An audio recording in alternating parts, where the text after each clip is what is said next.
Deus pelo tempo que tivemos hoje pela manhã, tão precioso, partiu de pão, a direção que o Senhor nos deu nos cânticos, na adoração quieta, focada, e como agradecemos, Senhor, por estar alcançando mais disso entre os irmãos. E digo isso porque os irmãos sabem que há muitos anos tenho tido o privilégio, a graça de cooperar nessas conferências aqui em Contagem. E junto com os irmãos, nos momentos em que estive presente, foram vários, experimentamos várias situações. Então, sou muito grato, Senhor, pessoalmente falando, de ver como o Senhor tem alcançado lugar nessa questão da adoração, da quietude do coração, do foco na adoração.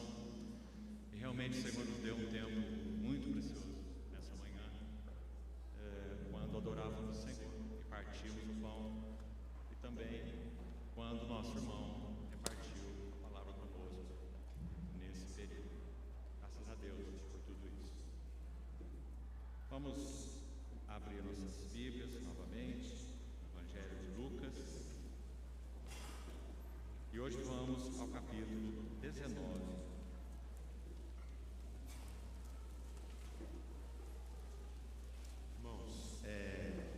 Desculpa, eu vou precisar da ajuda dos irmãos para remover 2 carros, porque nós estamos sem água e o caminhão-pipa vai encostar para abastecer a água e nós estamos com 2 carros precisando ser removidos. Um é de placa PYN 3944 e o outro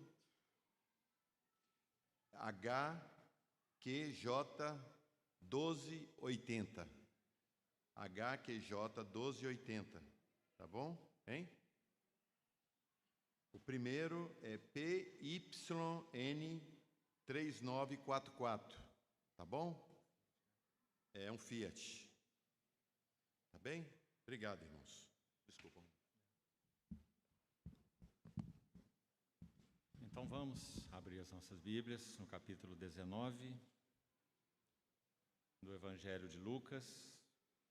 E leiamos a partir do verso 11. Essa aqui é chamada a parábola das 10 minas.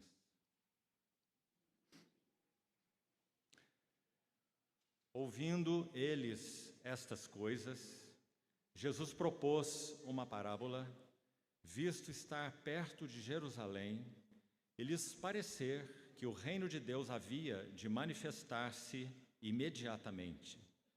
Então disse: certo homem nobre partiu para uma terra distante com o fim de tomar posse de um reino e voltar. Chamou 10 servos seus, confiou-lhes 10 minas e disse-lhes: negociai até que eu volte. Mas os seus concidadãos o odiavam e enviaram após ele uma embaixada, dizendo: não queremos que este reine sobre nós. Quando ele voltou, depois de haver tomado posse do reino, mandou chamar os servos a quem dera o dinheiro, a fim de saber que negócio cada um teria conseguido. Compareceu o primeiro e disse: Senhor, a tua mina rendeu 10. Respondeu-lhe o Senhor: muito bem, servo bom, porque foste fiel no pouco, terás autoridade sobre 10 cidades. Veio o segundo dizendo: Senhor, a tua mina rendeu 5. A este disse: terás autoridade sobre 5 cidades. Veio então outro dizendo: eis aqui, Senhor, a tua mina, que eu guardei embrulhada num lenço, pois tive medo de ti, que és homem rigoroso, tiras o que não puseste, ceifas o que não semeaste. Respondeu-lhe: servo mau, por tua própria boca te condenarei. Sabias que eu sou um homem rigoroso, que tiro o que não pus e ceifo o que não semeei? Por que não puseste assim o meu dinheiro no banco? E então, na minha vinda, o receberia com juros. E disse aos que o assistiam: tirai-lhe a mina e dai-a ao que tem as 10. Eles responderam: Senhor, ele já tem 10. Pois eu vos declaro, a todo o que tem, dar-se-lhe-á, mas ao que não tem, o que tem lhe será tirado. Quanto, porém, a esses meus inimigos que não quiseram que eu reinasse sobre eles, trazei-os aqui e executai-os na minha presença. Vamos orar.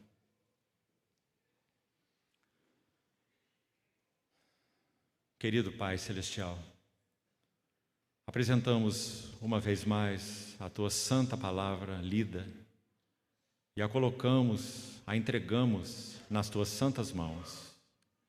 Suplicamos a plena provisão e suficiência do ministério do Teu Espírito Santo para nos habilitar a compreendê-la, guardá-la, responder a ela, para que o Senhor obtenha de nós aquilo para o que nos tem chamado.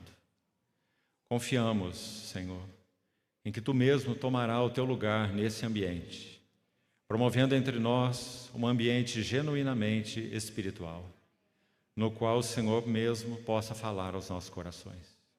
Assim oramos, esperando tudo de Ti, em nome de nosso Senhor Jesus. Amém. Meus amados irmãos, estou claramente convencido diante do Senhor que antes que entremos nessa preciosíssima parábola, nós façamos algumas aplicações específicas do que dissemos ontem.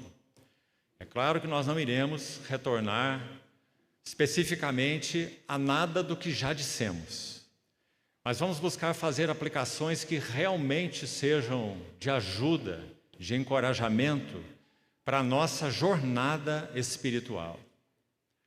E assim, então, vamos fazer alguma recordação daquele capítulo 5 de Lucas. Você, se quiser, pode tê-lo aberto aí. Embora, como disse, nós não vamos refalar o que já falamos ontem. Mas ouça com atenção.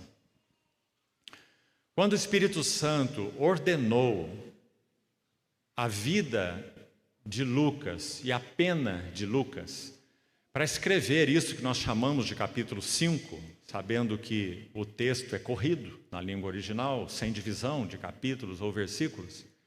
Mas então o que nós temos aí como capítulo 5, esses 4 cenários conjugados, eles formam de uma maneira única uma mensagem que nós então ontem compartilhamos. 4 estágios. Cada cenário aponta para um estágio, no que nós podemos chamar de a preparação para os vasos do testemunho do Senhor. Isso foi então o título, digamos assim, que demos ontem. Então vimos que naquele capítulo 3, vamos pensar ainda antes, o que não fizemos ontem inclusive, capítulos 1 e 2. Um grande comentarista das Escrituras, vou citar um nome para que você possa obter a ajuda dele, embora infelizmente seus escritos ainda estão apenas em inglês. Ele se chama Alfred Plummer. Ele tem um excelente comentário sobre Lucas, mas de muita erudição, aborda muitas questões técnicas, mas é muito devocional. Então, ele chama os 2 primeiros capítulos de Lucas de o Evangelho da Infância, porque eles são exclusivos de Lucas. Lucas muito provavelmente recebeu aquelas informações de Maria, a mãe de Jesus, que pôde retratar com todos aqueles detalhes. E alguns você vê ali que só ela poderia saber. Então, Maria certamente foi a fonte de Lucas para o chamado Evangelho da Infância, brilhante, maravilhoso, único, onde nós vemos aquelas cenas magníficas daquele bebê de Belém, envolto em fraldas e deitado numa manjedoura. Ah, se as hospedarias de Belém soubessem quem estava ali, todas as portas de todas as hospedarias seriam abertas para ele. Mas não foi achado lugar para ele naquela hospedaria. Então nós temos aqueles 2 capítulos tão preciosos, aquele odrezinho, bebê, aquele sem o qual nada do que foi feito se fez. O Verbo encarnado, Deus Emanuel, em fraldas, deitado em uma manjedoura. Glória a Deus nas alturas e paz na terra aos homens que Ele quer bem. Então, aqueles 2 maravilhosos capítulos, o pequeno odre de Deus, crescendo em sabedoria, estatura e graça. Então, nós chegamos ao capítulo 3. Agora, aquele odrezinho é um odre maduro, 30 anos de idade, um homem. E quando ele se apresenta a João, chamado Batista, para que então ele fosse se identificar com pecadores pelo batismo, embora ele não tivesse pecado, ele então diz a João, o Batista: deixa por enquanto, nos convém cumprir toda a justiça, o que ele faria 3 anos e meio à frente, na cruz do Calvário. Então ele entra naquele rio, o Jordão, para se identificar com a humanidade que ele iria redimir. Quando esse odre do prazer de Deus, 30 anos de idade, um homem, nunca perca isso de vista. Não estamos falando de um super-homem, não estamos falando de uma mistura de Deus com homem, nós estamos falando de alguém que é plenamente humano, ao mesmo tempo que é certamente o Deus eterno, o Filho de Deus. Então, quando ele entra no Jordão, o que acontece? Os céus não se podem conter. Então os céus se abrem e aquela voz é ouvida: tu és o meu Filho amado, e em ti eu tenho todo o meu contentamento. Então ele é o odre em que o Pai se deleita. Capítulo 3.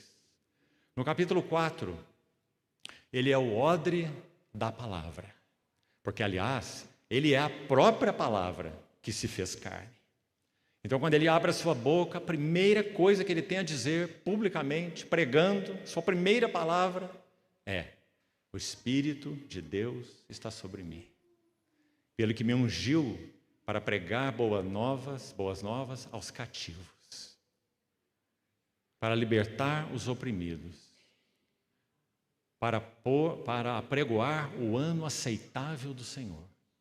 Então ele fecha aquele rolo do livro que foi dado a ele, de Isaías 61, e diz: na sinagoga de Nazaré, sua cidade, hoje se cumpriu essa escritura.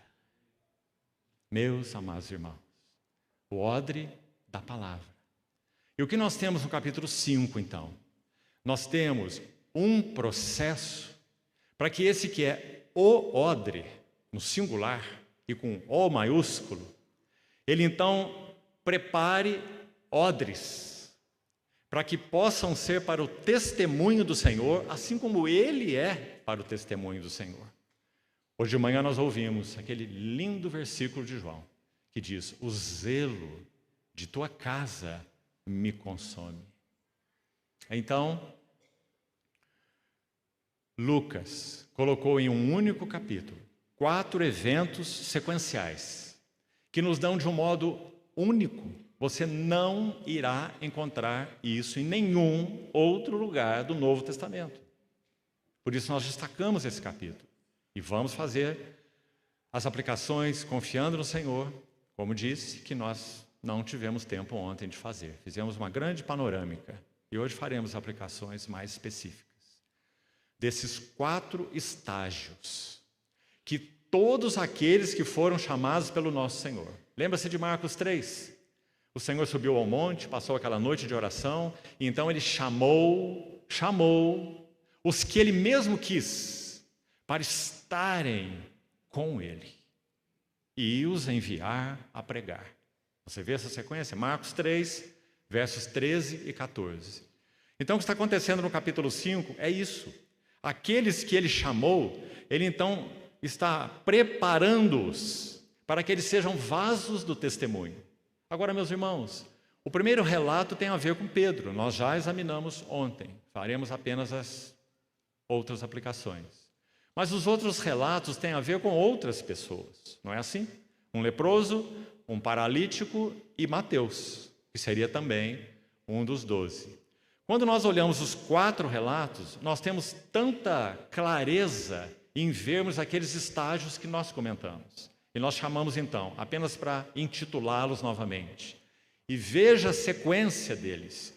E veja que esse é um processo absolutamente indispensável em cada vaso do testemunho do Senhor, que somos nós, porque também fomos chamados, também somos discípulos do Senhor, também fomos chamados com o mesmo propósito para o testemunho do Senhor. Lembra que João disse exilado em Patmos? Que ele estava ali por causa da palavra de Deus e do testemunho do Senhor. Então o Senhor glorificado é descrito naquele capítulo 1 e 7 igrejas, capítulos 2 e 3. Porque elas são os candeeiros, elas são o testemunho do Senhor. Candeeiros. Então o Senhor vai passar os candeeiros pela prova ou pelo fogo. Por isso seus pés, aquilo que toca a terra, são como bronze polido, como que refinado numa fornalha. O testemunho de Deus sendo apurado naquelas 7 igrejas. Por isso seus pés são descritos assim. É aquilo que toca a terra, fala do seu testemunho. Então, desde Éfeso até Laodiceia, cada uma daquelas assembleias é examinada pelo Senhor, é encorajada pelo Senhor, é corrigida pelo Senhor. Exortação sempre tem essas 2 funções, sempre. Essa palavra paraklesis, consolação, traduzida em algumas versões, na língua original, ela fala das 2 coisas. Ela tanto fala de exortação, quanto fala de consolação. Nós podemos dizer que o Espírito Santo, quando é referido como Paráclito, na imensa maioria, eu nunca vi uma outra versão em português, acho que não existe, que traga uma outra tradução para a palavra Paráclito que não seja consolador, certo? O Espírito Santo, em todas as versões. Mas estaria absolutamente correto se essa palavra Paráclitos fosse traduzida por exortador. Compreende? Porque é exatamente a mesma palavra na língua original. E o Espírito Santo cumpre essas 2 funções. Ele não é apenas o consolador. Ele é o exortador que consola. E é o consolador que exorta. Graças ao Senhor por esse seu duplo ministério. Porque carecemos dos 2. Então, quando nós chegamos ao capítulo 5, nós vamos ver esses estágios que todos os vasos chamados para o testemunho do Senhor têm que passar. Então vamos às aplicações. O que nós vimos ontem sobre Simão Pedro? Tudo que você já sabe. Ele entrou naquele barco com o Senhor, a pedido do Senhor, o barco foi afastado da praia, ele pregou daquele barco, pediu para que ele o afastasse para águas mais profundas, fez aquele movimento soberano abaixo da superfície, quando Pedro nada sabia, nada via, mas lá estava o Senhor se movendo, porque Pedro havia voltado para onde ele tinha sido tirado. O Senhor já havia dito: vinde após mim, e eu vos farei pescadores de homens, mas eles voltaram à pescaria. Quando o Senhor os chamou, é dito na narrativa de Marcos 1 e Mateus 4, que eles imediatamente deixaram as redes e o seguiram. Isso é verdade para Pedro, verdade para André, o seu irmão, eram sócios, né? E verdade para Tiago e João, os filhos de Zebedeu, que também eram irmãos, 2 pares de irmãos, e que também eram sócios, os 4. E os 4 foram chamados com o mesmo chamamento: vinde após mim, e eu vos farei pescadores de homens. E os 4 voltaram à pescaria. Não sabemos por quê. Mas então aí está o Senhor, que os chamou. Então o Senhor fez aquele movimento, e nós sabemos o resultado, como vimos. Pedro se prostra aos pés do Senhor, e ele diz: Senhor, agora não mais mestre, como vimos, mas Senhor, retira-te de mim, que eu sou um pecador. Então, sobre esse primeiro evento, que fala sobre a necessidade indispensável que cada vaso chamado pelo Senhor para o seu testemunho tem de avançar em novas e mais profundas convicções de pecado. Vou colocar a mesma frase de outra forma. Nova e profunda convicção de quem somos por natureza. Meus irmãos, nunca percamos de vista essa necessidade. Porque é uma tendência de pensarmos mais ou menos assim: antes eu era isso e aquilo. E certamente éramos. E a Bíblia fala muito do que nós éramos. Efésios 2, Tito 3, 1 Pedro 3, há muitas listas, Romanos 1, 2 Timóteo 3, há listas terríveis do que éramos por natureza. Mas nós éramos, nós pensamos. Agora nós somos o quê? Graças ao Senhor. Somos filhos de Deus. Mas aí a próxima questão. A obra está completada? O que será que Paulo quis dizer com eu sei muito bem, que em mim, isto é, em minha carne, não habita bem nenhum. Romanos 7. O que será que ele quis dizer em Gálatas 5,16? Andai no Espírito, jamais satisfareis a cobiça, a concupiscência da carne, porque a carne milita, tempo presente, não é militava, não é militou, é a carne milita contra o Espírito. E assim também o Espírito milita, luta contra a carne, porque eles são opostos entre si, para que não façais, ouça com atenção, não façais o que porventura seja do vosso querer.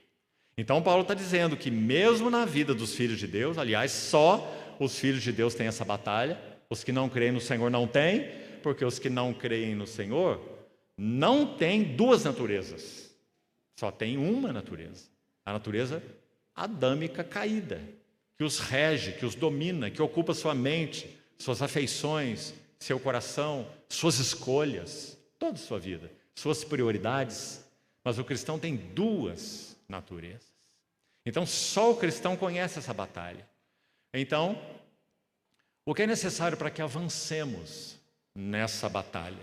Primeiro passo, cada vez mais profunda convicção de quem somos por natureza. Os irmãos compreendem isso? Então aí está a experiência de um discípulo, não só encontrado pelo Senhor lá em João capítulo 1, ouvindo aquela linda frase que já citamos ontem, ouvindo um tu és esse aí, o filho do João, o João ninguém, instável, pequeno, serve para nada. O máximo que você pode ter no final da sua vida é uma lápide na sua sepultura com a inscrição: aqui já Simão, o filho do João, o melhor pescador da Galileia. Esse é o melhor que ele poderia obter. Então o Senhor vai dizer: tu és Simão, mas tu serás Cefas, ou Pedro, uma pedra. Então, meus amados irmãos, isso já tinha acontecido. Em segundo lugar, o chamamento para o discipulado, deixa as redes, já tinha acontecido. Mas agora está aí Pedro, você vê, carecendo de mais uma intervenção do Senhor. E também gostaria que você pensasse, guardasse essa palavra intervenção. Quantas intervenções o Senhor tem feito em nossas vidas. Movimentos soberanos, abaixo da superfície, para que nós possamos ter novos encontros com a glória do Senhor. Então vamos a algumas aplicações desse primeiro evento. Quando Pedro se dobra aos pés do Senhor naquele barco e diz: retira-te de mim porque eu sou um pecador, nós temos ali aquele sentimento dúbio. Ele se vê tão indigno, ele se vê tão inadequado, ele se vê tão dividido, até mesmo porque o Senhor mandou que ele lançasse redes, mas ele lançou apenas uma rede, dividido. Mas por outro lado, ele se vê tão atraído pelo Senhor. E não é esse um sentimento dúbio que na nossa jornada com o Senhor frequentemente experimentamos? Não é esse retira-te, mas podemos assim dizer: deixe o seu endereço comigo, porque eu sou nada sem ti. Então, meus irmãos, na nossa jornada espiritual, quanto mais tivermos clareza de quem somos diante do Senhor, em ti está o manancial da vida e na tua luz nós vemos a luz, mais nós seremos guardados nessa batalha espiritual da carne com o Espírito. Todos nós somos uma obra incompleta, Que necessidade nós temos? Que na medida em que o Senhor nos enche de luz, nós então possamos estar aos seus pés, para que então esse processo de substituição ocorra na nossa experiência com Ele.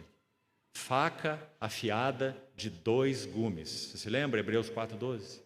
Significa que quando o Senhor nos fala a sua palavra, por um lado, vamos chamar de o primeiro gume, visa remover aquilo que está em nós, os discípulos do Senhor, que impede que Ele alcance mais espaço em nossa vida e em nossa jornada com Ele. Porque a grande questão, irmãos, a questão mais essencial, não é exatamente quanto nós temos do Senhor. Ouça isso. A questão mais essencial é quanto o Senhor tem de nós. Você certamente já ouviu falar de Andrew Murray, um preciosíssimo servo do Senhor, que realmente viveu uma vida derramada aos pés do Senhor. Não há como você ler os mais de 200 comentários e livros escritos por Andrew Murray sem que você também se derrame aos pés do Senhor. Graças a Deus, alguns deles estão traduzidos já em português. E esse irmão, com toda a sua vida devocional que então tinha diante do Senhor, ele tem um entendimento tão claro sobre a questão da jornada espiritual, da maturidade espiritual, que ele diz assim: nosso Senhor está e estará sempre disposto a ir conosco até onde nós estivermos dispostos a ir com Ele. Realmente é uma frase para nós pensarmos 1 hora num quarto fechado aos pés do Senhor. Até onde temos estado dispostos a ir com Ele? Porque Ele irá conosco até onde estivermos dispostos a seguir com Ele. Nós podemos dizer não. Nós podemos manter repartições, departamentos em nossa vida interior que nós não queremos que o Senhor toque. Ilhas e recantos de refúgio. Lugares, e você sabe o que eu estou dizendo, lugares de prazeres secretos. Meus irmãos, quantos homens cristãos, por exemplo, são atormentados com essa questão de pornografia? Lugares secretos de prazer esdrúxulo, que ofendem, maculam a nossa vida e jornada com o Senhor, que ofendem o Espírito Santo, que o restringem em sua jornada conosco, para citar um exemplo. Quantas coisas temos mantido em nossas vidas, se é que temos mantido? Por isso disse quantas coisas, são muitos itens, são tentáculos como de um polvo, que tem buscado agarrar as nossas vidas e nos manter ali, como escravos delas. 3 áreas aqui gostaria de citar para os irmãos, para que nós nos examinemos nessas aplicações que, com a ajuda do Senhor, nos dispusemos a fazer nessa noite. Pense comigo. Pecados habituais. Você sabe o que isso quer dizer, não sabe? Que grudam na nossa experiência, mesmo como filhos de Deus, como um papel de bala na sola do sapato. Pecados habituais que impedem que nós avancemos mais com o Senhor. Segundo elemento, relacionamentos inadequados. Como é ampla essa questão dos relacionamentos inadequados. Sabe, meus irmãos, nós estamos vivendo, de modo geral, um cristianismo água com açúcar, sem nenhuma mensagem de comprometimento mais clara. Isso tem, e falo aqui como um membro dessa nação, vendo a igreja na nossa nação, de modo geral, isso tem sido verdadeiro motivo de tormento para o coração de muitos de nós. A graça tem sido levianizada. Quase que a palavra graça, e em muitos contextos isso é absolutamente verdade, não tem nem o quase. A palavra graça já foi substituída por libertinagem, substituída por tudo pode, tudo é válido. Isso tem dado lugar a vidas hedonistas. Sabe o que isso significa? Meus irmãos, mais de uma vez, tristemente, nós ouvimos história, uma delas é recente, de um casal cristão que viveu com o Senhor, serviu o Senhor. Então, numa manhã, a esposa acorda e diz para o seu marido: eu quero o divórcio. Por quê? O que está acontecendo com você? Ele disse, e ela disse: eu preciso ser feliz.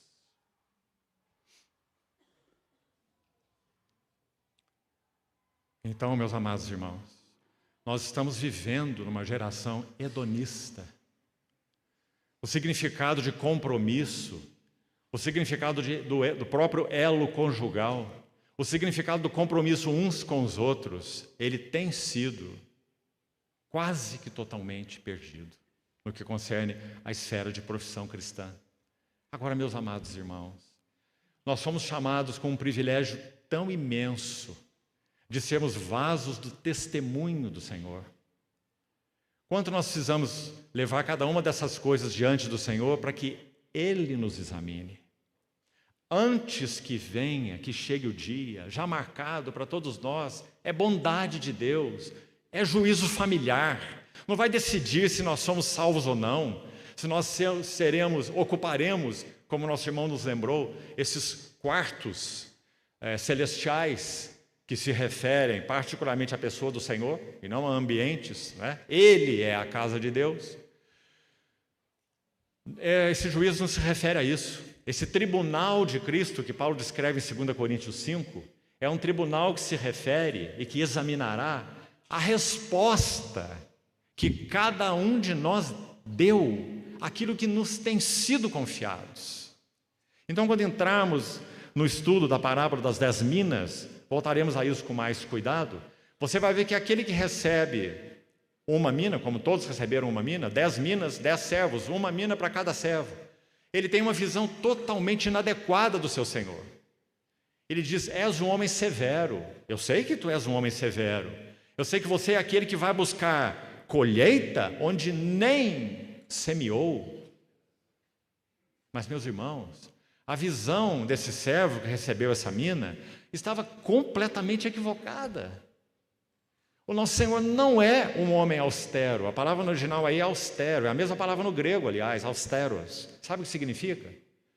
Uma pessoa de um temperamento mau. Uma pessoa de uma conduta má. Uma pessoa rigorosa, uma pessoa mal-humorada. Imagine isso. Eu sei que tu és um homem austero, que ceifas onde não semeaste. Por isso, eu escondi minha mina num lenço.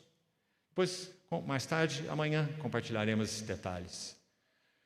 Mas, irmãos, qual é a visão que temos tido daquele que nos chamou? Daquele que nos ama e por seu sangue nos libertou dos nossos pecados? Porque é essa visão que determinará qual é a condição dos nossos corações em nossa jornada com Ele e, então, consequentemente, qual é a condição do nosso serviço a Ele, ou o que faremos com a nossa mina.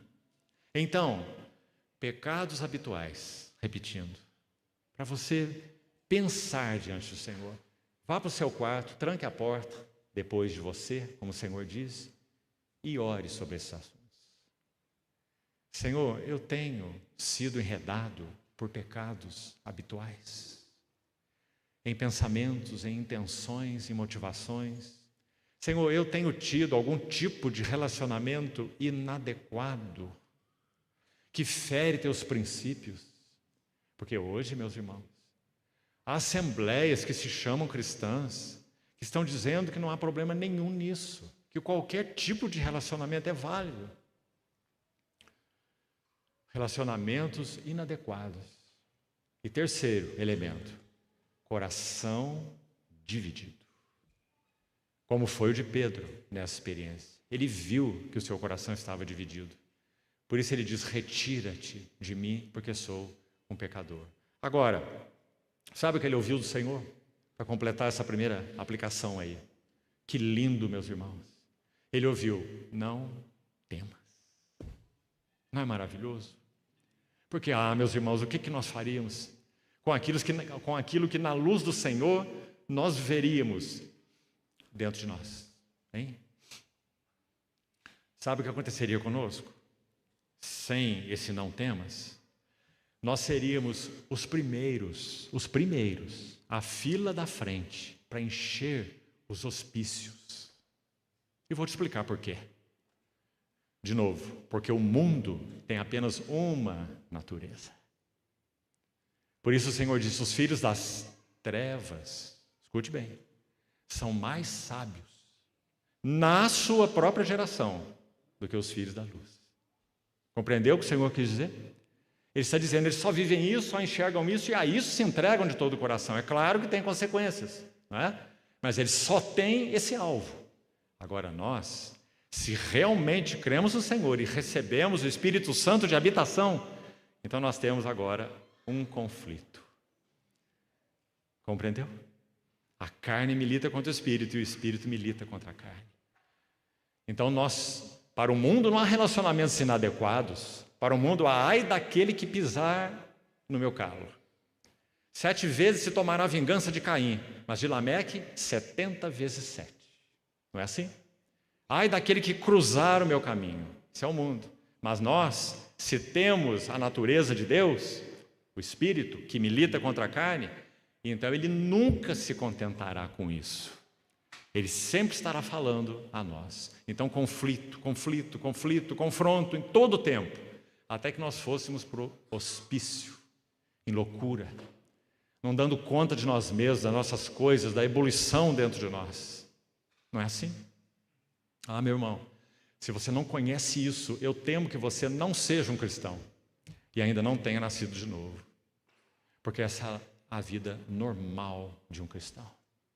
O Espírito milita contra a carne e a carne milita contra o Espírito. Porque são opostos entre si, para que não façais o que porventura seja do vosso querer. Tão claro, não é?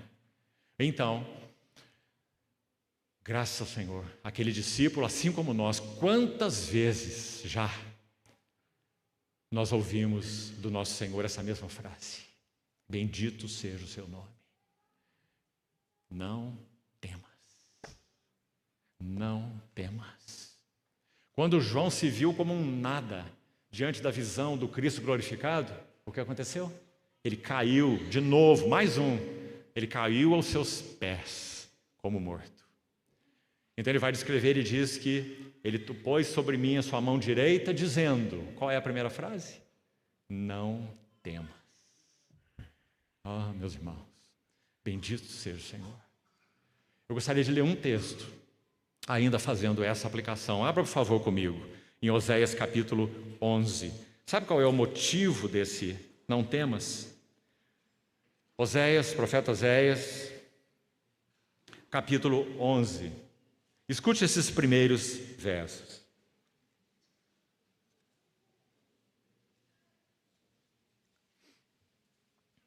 Oséias, capítulo 11. Verso 1. Quando Israel era menino, eu o amei. Eu o amei. E do Egito, sim, foi de lá. É daí que nós éramos cidadãos. Do Egito eu chamei o meu filho. Quanto mais eu os chamava, tanto mais eles se iam da minha presença, fugiam da minha presença. Sacrificavam a Baalins, levantando ídolos em todo monte alto, em todo outeiro. Isso fala tanto da nossa jornada também, não é? Ídolos interiores, ídolos espirituais, ídolos intelectuais, ídolos filosóficos, ídolos morais. Queimavam incenso às imagens de escultura. Mas olha o verso 3. Todavia, eu ensinei a andar a Efraim. Oh, que linguagem doce, meus irmãos. Isso foi verdade, continua sendo verdade para todos nós que pertencemos ao Senhor, não é? Tomei-os nos meus braços, mas eles não atinaram, não perceberam que eu os curava. Não há como ser mais doce a linguagem, não é? Da filiação, do amor incondicional, da beleza do nosso chamamento, irrevogável, irreversível. Verso 4: atraí-os com cordas humanas e com laços de amor. E ouça, e eu fui para eles como quem alivia o jugo de sobre as suas queixadas. Aquilo que coloca em um animal tão lindo, né? Forte, vigoroso como um cavalo, que poderia destruir vários homens ao mesmo tempo, sem fazer muita força, não é? Mas quando o pequeno freio é colocado em sua boca e ele é treinado, então toda aquela força está sob controle, sob domínio, não é? Então, jugo sobre as suas queixadas. Nós éramos assim dominados, éramos assim escravizados, jugo sobre as queixadas, e nós não podíamos fazer nada. Nós estávamos, irmãos, domesticados pelo pecado. Certa vez, sabemos disso se conhecemos nossa própria experiência, né? Mas ouvi um relato bastante interessante e bonito de Rodrigo mesmo, em um outro evento, que um irmão, antes de conhecer o Senhor, ele tinha o hábito de roubar. E depois de ele ter conhecido o Senhor, realmente nascido de novo, ele disse assim: hoje, habitado pelo Espírito Santo, ainda, quando vejo uma certa oportunidade, digamos assim, as minhas mãos coçam. Percebe, irmão? E por que ele falou isso? Porque ele queria roubar de novo? Porque ele continuava roubando? Não. Sabe por quê? Porque isso que a Bíblia chama de pecado, no singular, é uma árvore que produz vários frutos, que a Bíblia chama de pecados, no plural. E essa árvore, pecado, ela nasceu com a queda do homem no jardim, quando ele foi alienado de Deus. E quando isso aconteceu, ele morreu no seu espírito, no sentido da sua relação com Deus, mas o seu espírito continuou aberto para a relação com as trevas. Mas ele está morto para a relação com Deus. A sua alma foi completamente desordenada, seus pensamentos desorientados, seus sentimentos todos confusos, sua vontade adulterada. E o seu corpo foi contaminado pelo pecado. Paulo descreve isso, não vamos ter tempo para isso, em Romanos capítulo 7. A lei do pecado e da morte que habita na minha carne, incluindo o corpo. Em outras palavras, meus irmãos, esse primeiro passo que compartilhamos ontem, uma profunda e cada vez mais profunda convicção e convicções do pecado que habita em nós, de quem somos por natureza. É só isso que é capaz de nos guardar em uma relação sadia, amorosa, vital, sem impedimento com o nosso Senhor. Então, na medida em que isso ocorre, então na sua luz, vemos a luz. O pecado, repetindo, quando o homem caiu, ele permeou a urdidura e trama do tecido humano. Isso significa o espírito humano, a alma humana e o corpo humano. Mas bendito seja o Senhor. Quando Ele nos redimiu, Ele também nos redimiu nas 3 esferas. Por isso, quando Paulo escreve aos Tessalonicenses, ele diz: o Deus fiel é Deus, e esse Deus fiel, Ele vos conservará íntegros e irrepreensíveis, espírito, alma e corpo, na vinda do nosso Senhor Jesus Cristo. Este corpo também foi comprado, Mas é fato que nele ainda habita a lei do pecado e da morte. É claro. Por isso, inclusive, externamente, ele está se degenerando a cada dia, não se fortalecendo a cada dia. Não é? Então, meus irmãos, quão importante isso é. Que nós não percamos isso de vista. Para nós não transformarmos a graça de Deus em leviandade, em libertinagem. Agora, essa história de amor, descrita nesse livro, de Oséias 11, onde nós estamos lendo, ela conclui assim, vamos só até o verso 5. O final do verso 4, ainda não lemos, diz assim, eu me inclinei para dar-lhes de comer. Não voltarão para a terra do Egito. Isso é uma maravilhosa bênção, você não acha? E foi isso que aconteceu com o povo mesmo, literalmente, o povo da aliança, não foi? Quando eles passaram pelo Mar Vermelho, foi só caminho de ida. Não tinha caminho de volta. Não é? Graças a Deus. Assim, o batismo, que é realizado com realidade espiritual, tem esse significado para nós. Nós nunca encontraremos de novo lugar no Egito. Nunca. É impossível. Se tentarmos, como já usamos essa figura, inclusive aqui algumas vezes, é como você tentar colocar uma chave que já teve os seus dentes serrilhados em uma fechadura.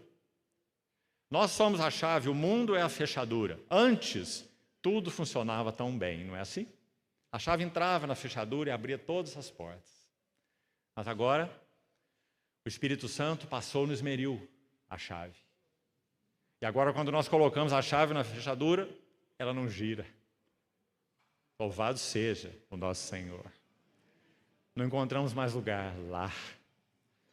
Graças a Deus por isso, meus amados irmãos. Por isso, não voltarão para o Egito. Mas observe o que diz na sequência. Mas o assírio será seu rei.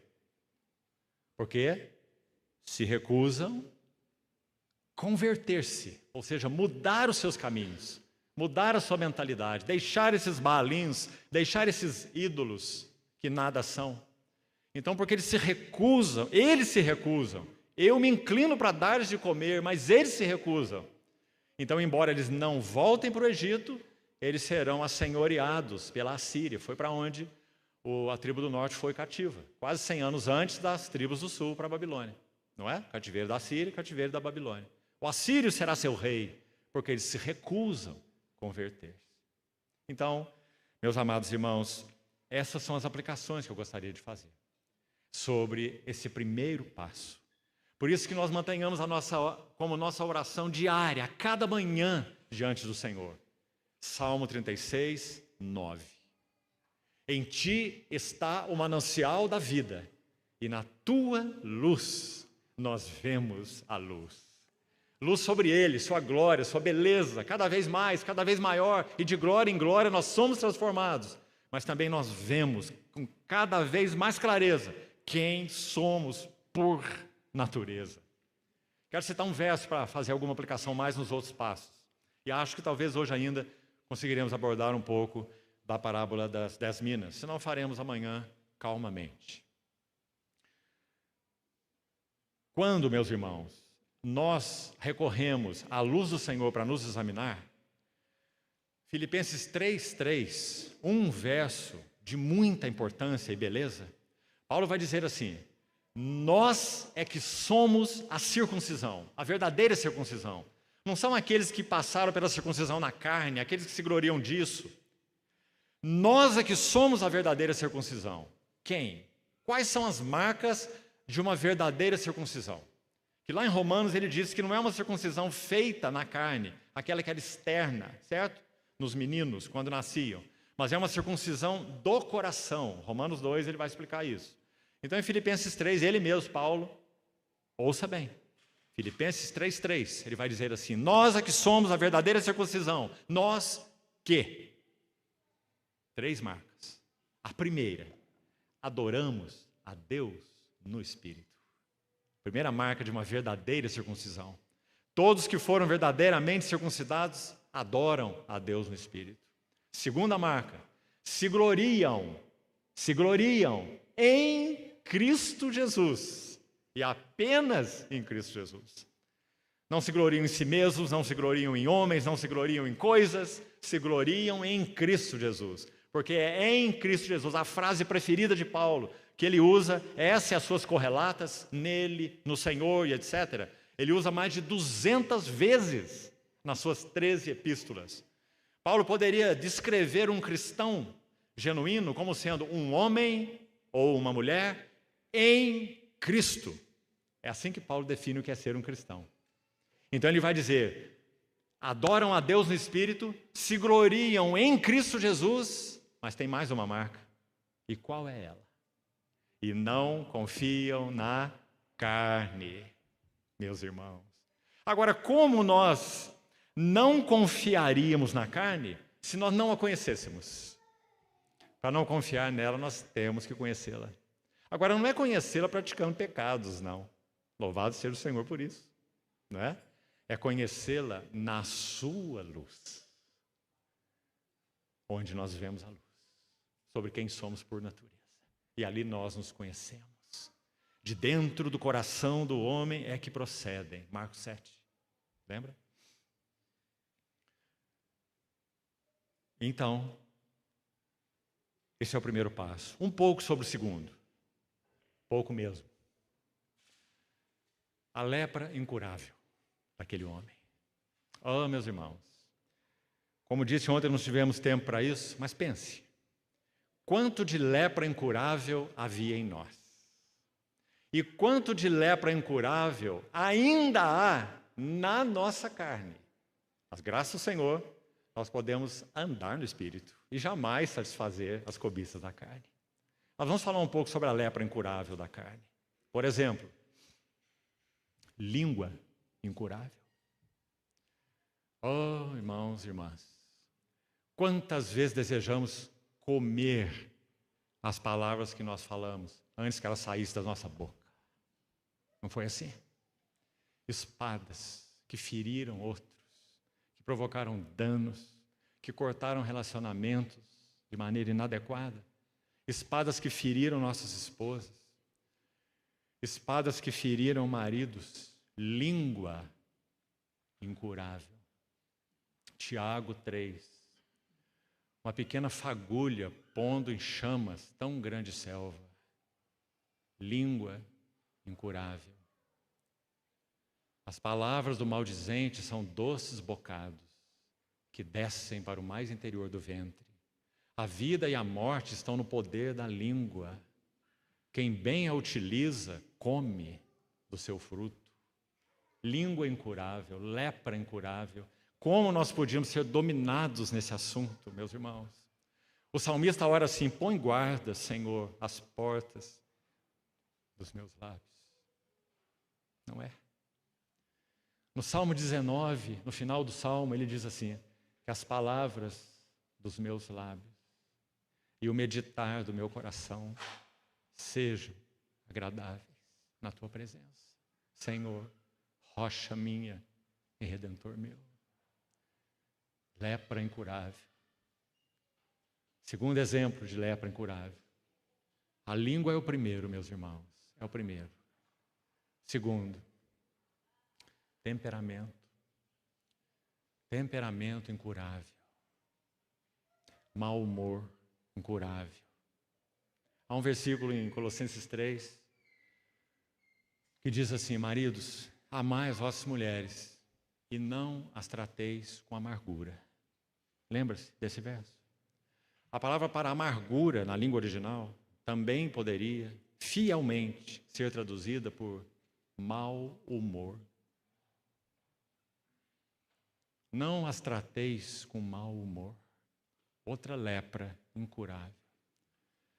E se a Bíblia menciona aí os maridos em primeiro lugar, ou nesse assunto específico menciona apenas maridos, então nós temos que assumir isso para nós, não é?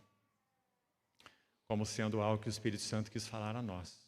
Maridos, não trateis vossas esposas com mau humor. Então, às vezes, quando a tua esposa te chamar assim, meu amor, você escute bem. Às vezes ela está falando mau humor, mau humor. Mau humor. incurável. Mas tem mais um elemento incurável aí. Nós estávamos conversando com uma irmã, que é médica, e ela dizia o que nós já sabemos, né? Mas é bom ouvir de profissionais também.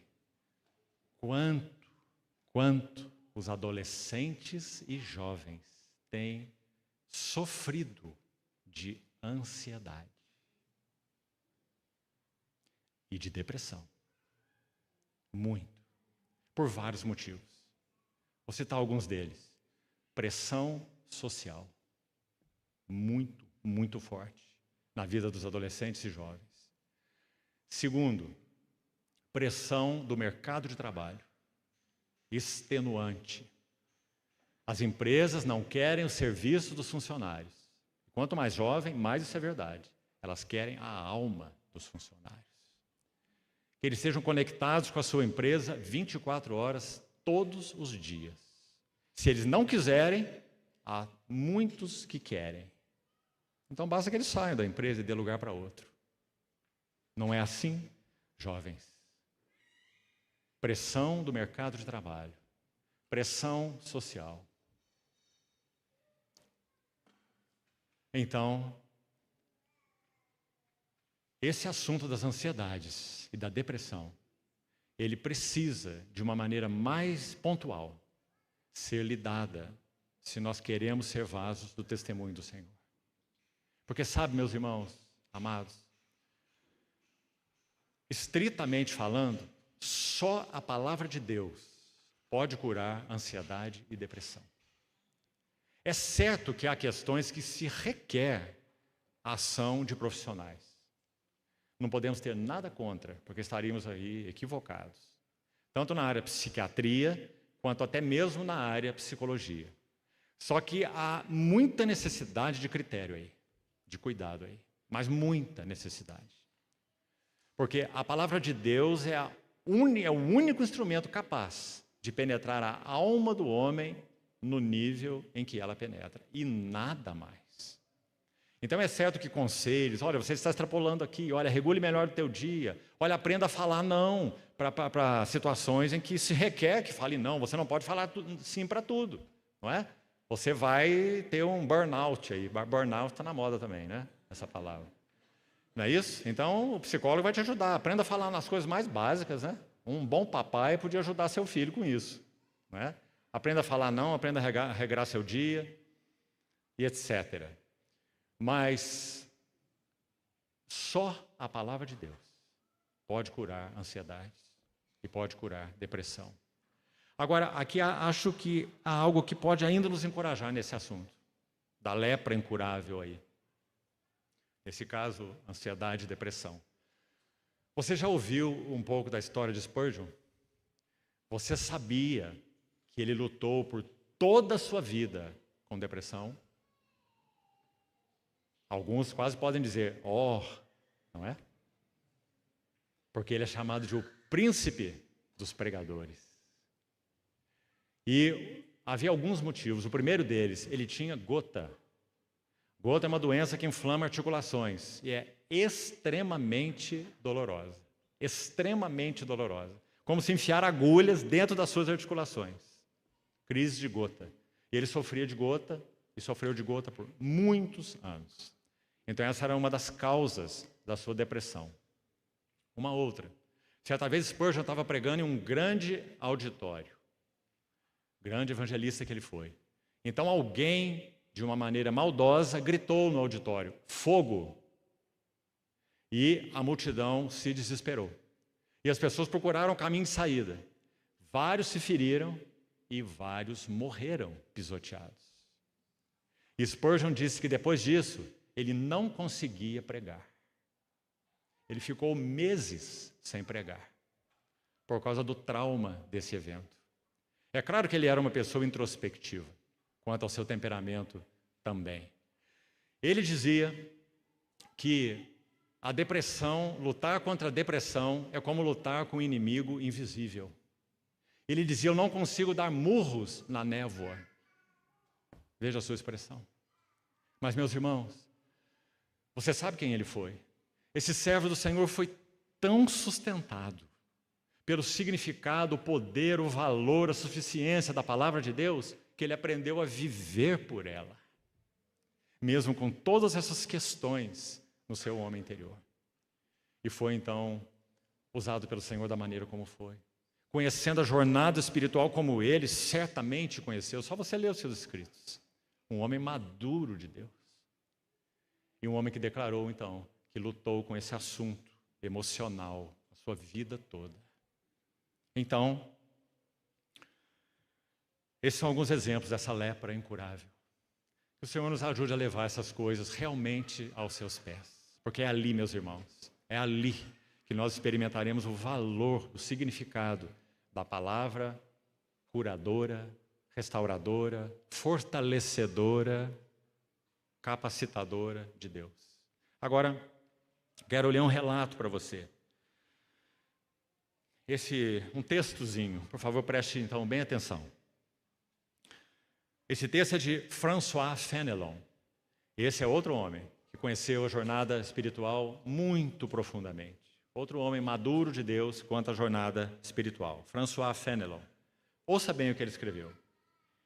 Esteja você certo de que, com o aumento da luz em seu interior, as imperfeições que você tem visto até então serão vistas tão maiores em suas bases como você jamais as concebeu. Ouviu bem? E que você testemunhará adicionalmente o desenvolvimento de uma multidão de outras, de cuja existência você não tem até agora a mais leve suspeita. Compreendeu? Significa que ainda há coisas em nós que nós nem sabemos, mas que na medida em que andamos na luz, como Ele na luz está, na sua luz vemos a luz, mais nós vamos conhecendo dele. Não é introspecção, não é psicanálise. Quanto mais nós vemos a glória do Senhor, então quanto mais conhecemos a glória do Senhor, mais nós conhecemos a nós mesmos. Aliás, é a única maneira de nos conhecermos, é essa. Do contrário, nós vamos até um limite. Não se pode passar daí. Não se pode passar daí. Só a palavra de Deus pode nos levar a níveis mais profundos de conhecimento interior. Então, continuando o texto dele. Quanto mais luz, então, mais se vê as imperfeições, repetindo o que ele disse, e você ainda testemunhará adicionalmente o desenvolvimento de uma multidão de outras, cuja existência você não tem até agora a mais leve suspeita. Continuando. Então, se descobrirá ali as fraquezas necessárias para privá-lo de toda confiança em sua própria força. Não é o que Paulo falou em Filipenses 3:3? Adoram a Deus no Espírito, se gloriam em Cristo e não confiam na carne. Em nenhum sentido. A inteligência da carne, a perspicácia da carne, a experiência da carne. Oh, meus irmãos, sabe um dos problemas dos homens e mulheres também de cabelo branco? É confiarem na sua experiência. Grande problema. Nossa experiência significa nada se ela não estiver ali disposta aos pés do Senhor. Nossa experiência pode até mesmo nos enganar. Nós não podemos confiar na eloquência, na oratória, na experiência, na intelectualidade, em nada. Então, fraquezas necessárias, que frase, para privá-lo de toda confiança na sua própria força. Porque, na verdade, meus amados irmãos, a grande questão para o nosso Senhor não é que nós somos fracos, é que nós somos fortes. Então, o seu trabalho é nos enfraquecer, porque quando sou fraco, então é que sou forte. E o seu poder se aperfeiçoa na fraqueza. Agora, a próxima frase de Paulo, isso é Coríntios, né? 2 Coríntios 12, nos examina tanto, porque ele diz que ele fazia algo que nós raramente fazemos, porque somos introspectivos, porque nossos valores não estão em Cristo, estão em nós. Então nós não conseguimos fazer o que ele falou no restante desse verso. Ele diz assim: por isso então, porque o seu poder se aperfeiçoa na fraqueza, então eu mais me gloriarei nas minhas fraquezas, para que sobre mim repouse o poder de Deus. Olha, meus irmãos, que maravilha! Isso vale para todos nós. Podemos nos gloriar porque nós somos fracos, gloriar porque nós somos pobres, gloriar porque nós somos dependentes, gloriar porque nós somos um nada, porque o seu poder se aperfeiçoa na fraqueza. Bendito seja o nome do Senhor. Então, ele continua assim, ainda Fenelon. Mas, graças a Deus por esse mas essa descoberta, na sua luz, longe de ser desencorajadora, ela servirá para destruir a sua autoconfiança e arrasar o edifício do orgulho até as suas bases. Porque, irmãos, todos nós poderíamos substituir o nosso nome por outro nome. E esse nome é orgulho. É isso que nós somos por natureza, irmãos. Nós tentamos mascarar e disfarçar de todas as formas, não é? Mas é isso que nós somos por natureza. Orgulhosos. Então, ele diz que esse avanço na luz de Deus assim, conhecendo a glória de Cristo, e então na sua luz conhecendo a nós mesmos, adorando a Deus no Espírito, cada vez mais nos gloriando nele, somente nele, e não confiando na carne, é que nós teremos as bases da nossa autoconfiança e do nosso orgulho realmente minadas. E aí sim, meus irmãos, nosso Senhor amado poderá usar nossas vidas aqui, ali, no lar, no trabalho, para com nossos filhos, nossa esposa, nosso marido. Pequenas coisas, porque a vida cristã é um ministério de pequenas coisas, não é? Mas esse é o processo. Então, pense sobre isso. E ainda, sobre um textozinho mais de um outro irmão, sobre essa luta que nós estamos escrevendo. Bem pequeno, escute com atenção. Ele vai dizer assim: se esta luta, de tudo que estamos vendo de nós mesmos, na luz do Senhor, se essa luta não for travada, nós nos esquivarmos, justificarmos, culparmos os outros. Oh, meus amados irmãos, deixem parar aqui um pouquinho. Nunca culpe os outros. Porque o Senhor usa os erros, as falhas, as dificuldades, os problemas dos outros para trabalhar em nós. Pare de culpar os outros. Não transfira problemas para os outros. Peça ao Senhor que lance luz sobre você. É certo que os outros têm problemas. É certo que os outros erram. Agora, talvez a pergunta mais essencial nós não fazemos. Você sabe qual é? O que nós podemos fazer com os outros? Não é? Só o Espírito Santo pode fazer algo com o outro. Esposa cristã, o que o Senhor diz para você no livro de Provérbios quanto a seu marido difícil? O coração do rei está nas mãos do Senhor, e este, segundo o seu querer, o inclina. Pare de tentar inclinar o coração do seu marido para os seus interesses. E fazendo boicotes emocionais, e usando outras estratégias para tentar manipulá-lo. Porque isso ofende o Espírito Santo e não produz nada que possa ser de valor. Então, se essa luta não for travada, repetindo o texto, olha o que ele diz. Nós viveremos a nossa vida em uma longa defesa, na retaguarda, né? Uma longa defesa contra a realidade da nossa condição pecaminosa. Repetindo, viveremos uma vida, nossa vida, em uma longa defesa, nos defendendo o tempo todo, justificando o tempo todo, culpando os outros, uma longa defesa contra a realidade da nossa condição pecaminosa. O pecado do outro é o pecado do outro. Mas e o meu pecado? E o que eu tenho visto a respeito de mim na luz do Senhor? O que eu faço com ele? E então, ele completa assim. Em um esforço extenuante para nos convencer das nossas próprias virtudes, já que os problemas estão nos outros, em nós as virtudes. Então, um esforço extenuante para nos convencermos de nossas virtudes. A terceira etapa que nós vimos lá em Lucas 5, nova convicção de pecado, nova purificação, a lepra incurável, terminamos aqui. Graças a Deus, então, vemos os dois passos positivos, não é?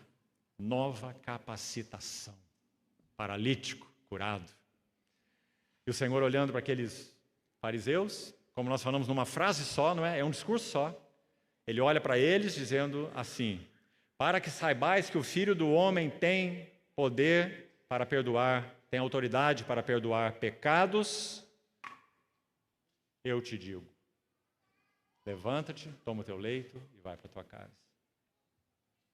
Num discurso só. Levanta-te. Oh, meus amados irmãos.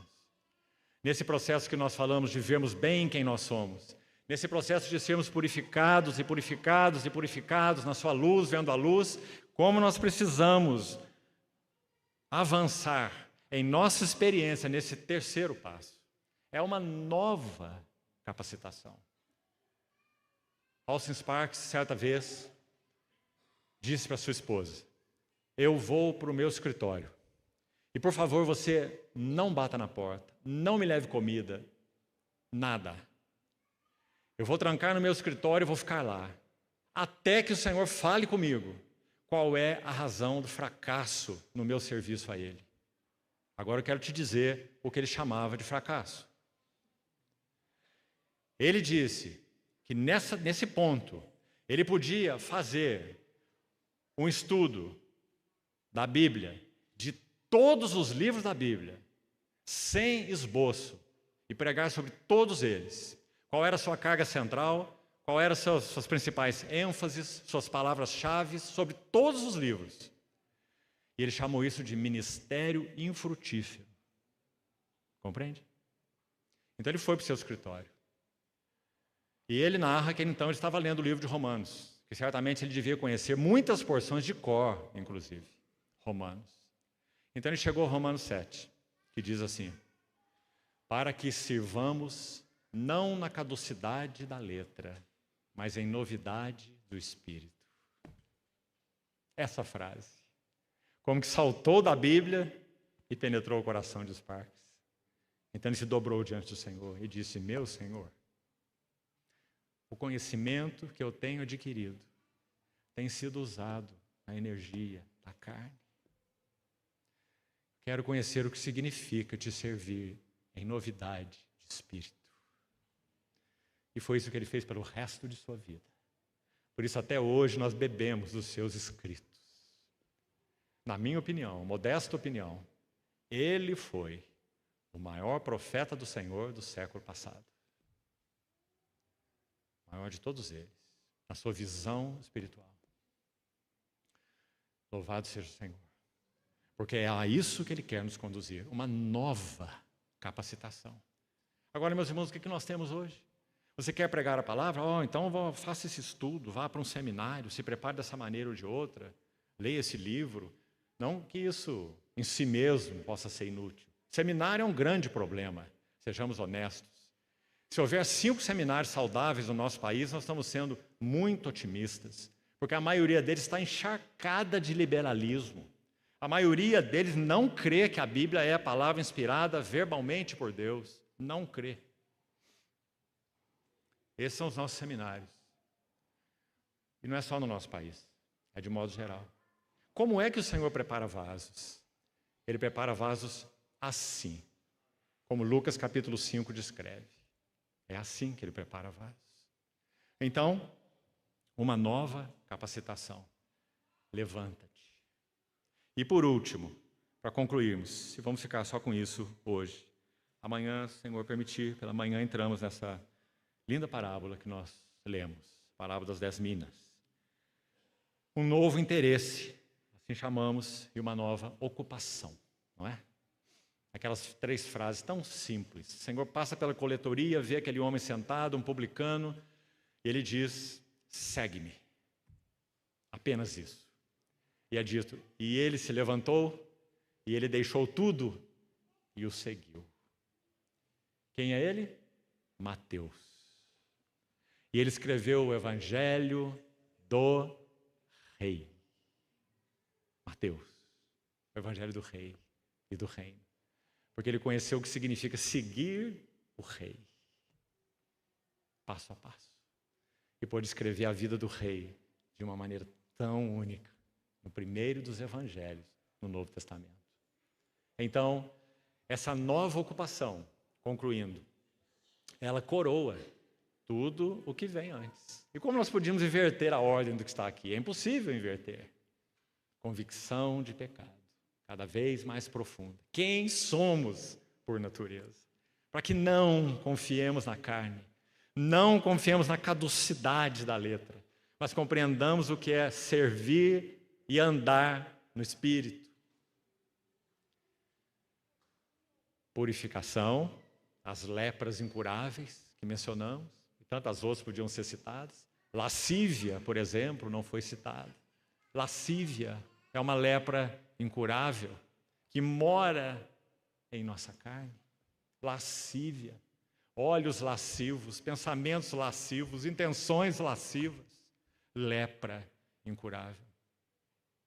Mas que bom, nós podemos ouvir, nós podemos ir ao nosso Senhor e dizer, ó Senhor, em nossa miséria, na sua luz, e dizermos, ó Senhor, se queres, podes purificar-me.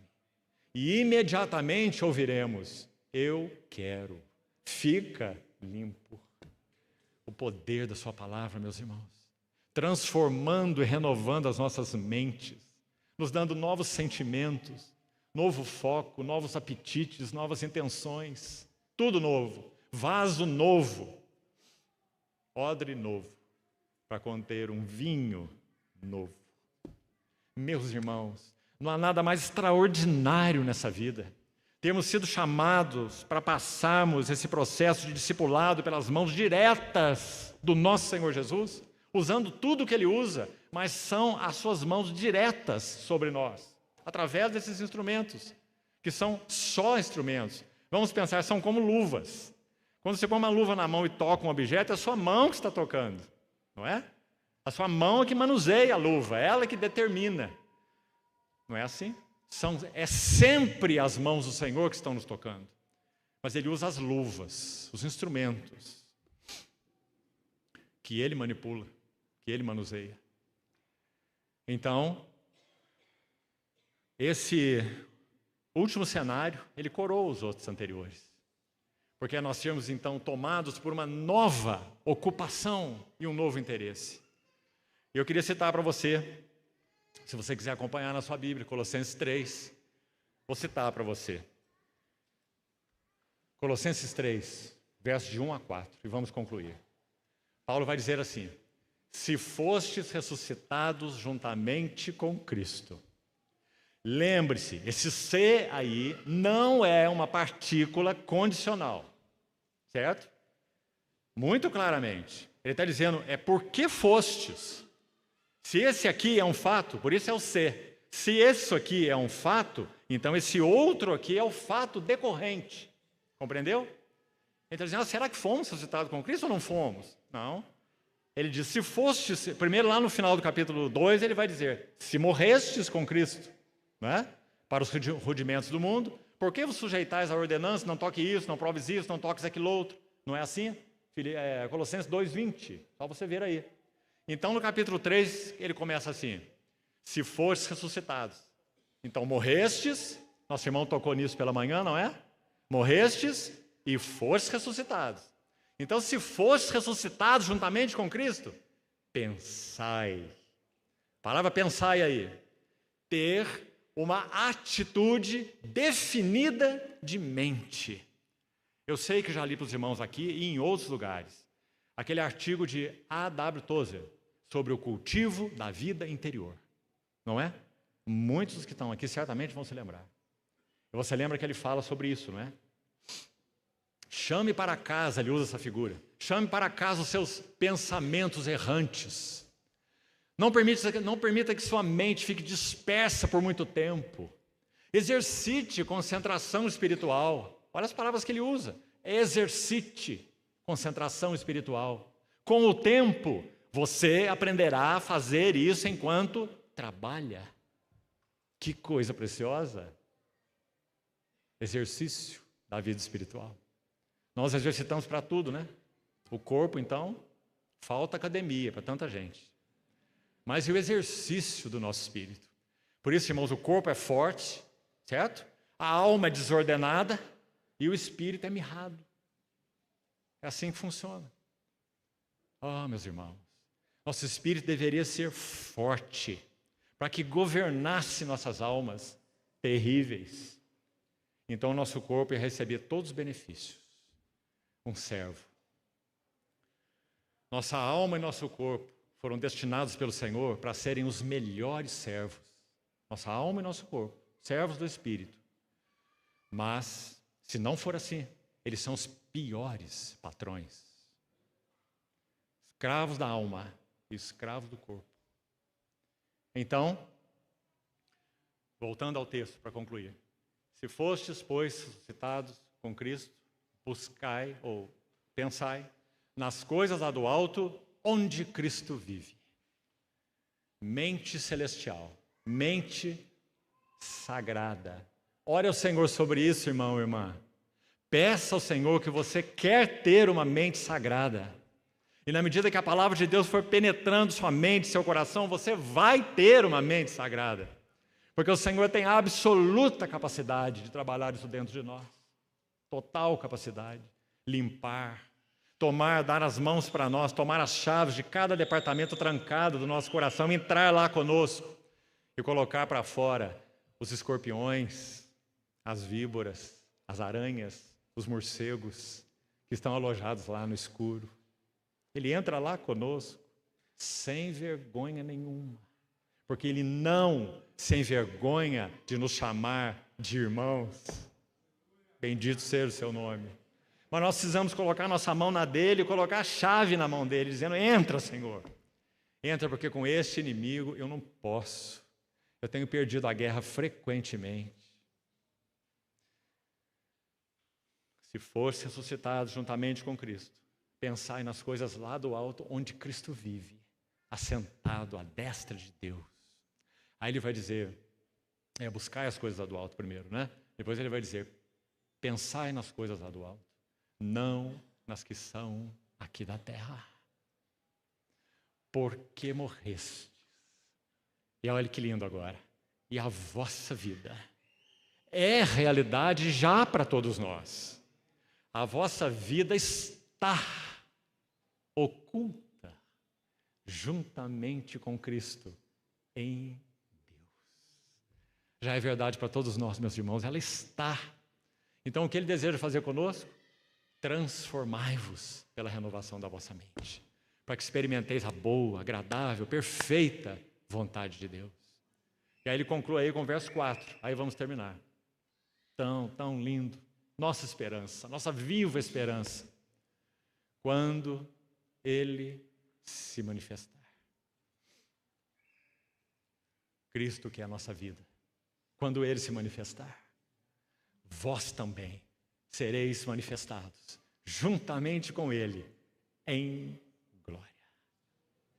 Agora, certamente, cada um de nós em um nível de glória diferente. Porque até entre estrelas e estrelas há diferença de esplendor.